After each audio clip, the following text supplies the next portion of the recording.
বন্ধুরা, শাকসবজি খাওয়ার গুণাগুণ তো তোমরা সবাই জানো। আজকে লাউ শাকের একটা অনবদ্য রেসিপি তোমাদের সঙ্গে শেয়ার করব।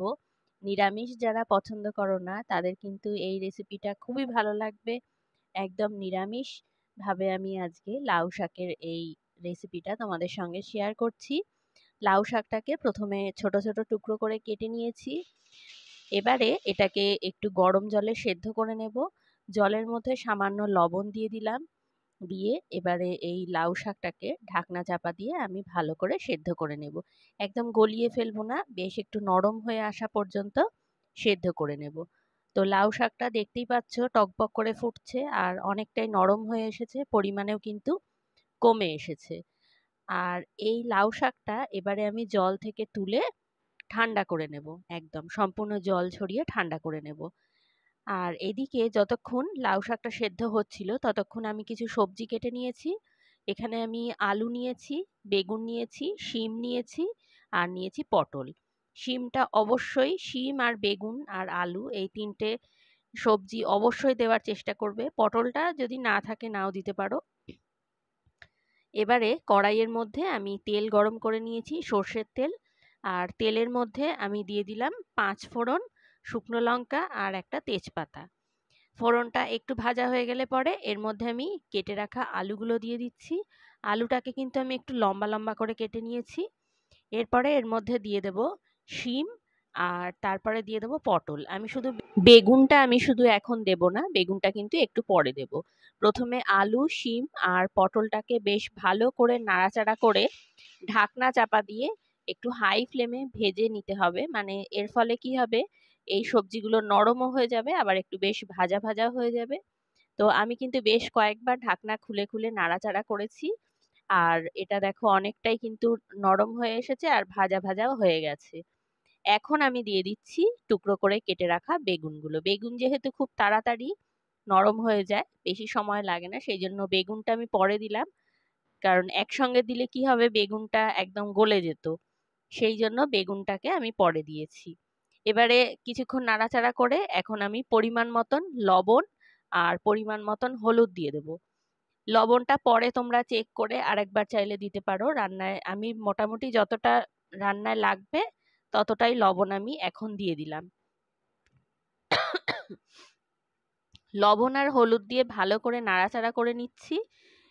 এখন ঢাকনা চাপা দিয়ে এটাকে একটু ভাজা ভাজা হতে দেব। তাহলে আলু, বেগুন আর অন্যান্য সবজি সব নরম হয়ে যাবে আর রান্নাটা হতেও আমার বেশি সময় লাগবে না। তো দেখো ঢাকনা চাপা দিয়ে কিছুক্ষণ রান্না করে নেওয়ার পরে দেখতেই পাচ্ছ বেশ ভাজা ভাজা হয়ে গেছে কিন্তু সমস্ত সবজিগুলো, আর বেগুনগুলো একদম নরম হয়ে গেছে।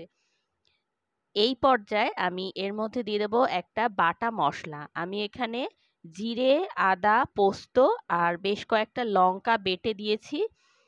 সামান্য জল দিয়ে বেটে মশলাটা আমি দিয়ে দিলাম। মশলাটা দিয়ে খুব ভালো করে কষিয়ে নিতে হবে। আমি কিন্তু কোনো চেরা লঙ্কা এখানে ব্যবহার করিনি, তোমরা চাইলে একটু চেরা কাঁচা লঙ্কা দিয়ে দিতেই পারো যদি পছন্দ করো, মানে একটু ঝাল ঝাল যদি ভালোবাসো।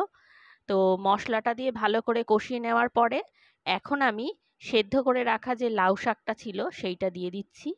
লাউ শাকটা দেওয়ার পরেও খুব ভালো করে কিন্তু মশলার সঙ্গে কষিয়ে নিতে হবে, যাতে লাউ শাকের মধ্যে এই সমস্ত মশলাগুলো ভালো রকমভাবে ঢুকে যায়।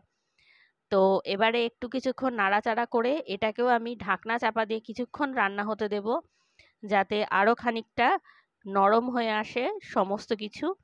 দেখতেই পাচ্ছ বেশ একটা মাখো মাখো ভাব চলে এসেছে আর খুব ভালোভাবেই কিন্তু মশলার সঙ্গে এই সমস্ত সবজিগুলো মিশে গেছে।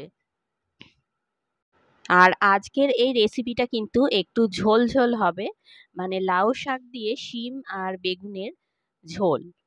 তো সেই জন্য আমি এখানে দিয়ে দিলাম পরিমাণ মতন জল। এখানে আমি মশলা বেটেছিলাম যে জলটা দিয়ে, সেই জলটাই দিয়ে দিলাম।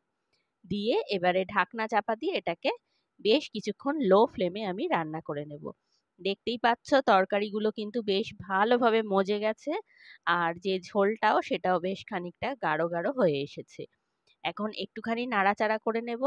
এখন যেটা করতে হবে সেটা হচ্ছে এর মধ্যে আমি দিয়ে দেব বড়ি।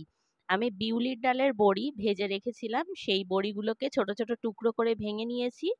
বড়িগুলো এর মধ্যে দিয়ে দেব, আর এখানে দিয়ে দেবো সামান্য চিনি। এটা যেহেতু একটা নিরামিষ রান্না, সম্পূর্ণ নিরামিষই ভাবেই করলাম, সেই জন্য এর মধ্যে আমি সামান্য চিনি অ্যাড করলাম। তোমরা যারা চিনি পছন্দ করো না, খাও না, তারা কিন্তু চিনিটা নাও দিতে পারো। এই সময় অবশ্যই তোমরা একটু লবণ টেস্ট করে নেবে, তারপরে যদি মনে হয় যে লবণ দেওয়ার দরকার আছে তাহলে কিন্তু দিয়ে দিতে পারো।